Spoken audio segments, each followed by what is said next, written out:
se u Srbiji rodio i uzrastao i zato mi se čini da na svijetu nema ljepše zemlje od Srbije, niti ljepšeg mesta od Tršića.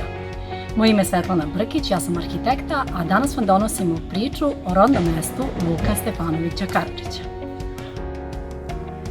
Selo Tršić je spomen kompleks u Lozničkoj opštini.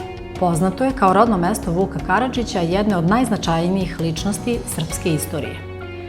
Vukova rodna kuća, podignuta 1933. godine, predstavlja ujedno i kulturnu, etnološku i memorijalnu postavku. Soba u kojoj je Vuk proveo svoj životni vek, skromnih je dimenzija i svedoči o tadašnjem jednostavnom načinu života. Ova kuća je deo posebne celine Vukovog imanja na kome se nalazi i dva vajata, kačara, čardak i ambar. Čitav ovaj kraj zaštićen je zakonom kao mesto od izuzetnog kulturnog, istorijskog i prirodnog značaja i ima titulu muzeja na otvorenom. Spomen kompleks predstavlja selo dinarskog tipa iz 19. veka. Čine ga 35 objekata narodnog graditeljstva i svi su pod zaštitom.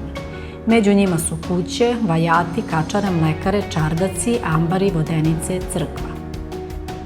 U tim objektima danas se nalazi Dositejev muzej, muzejska postava Vukovih sabora, spomen dom seoskom učitelju, galerija, gostinska kuća, crkva Brvnara Svetog Arhangela Mihajla, vajati u kojima su smešteni stari zanati.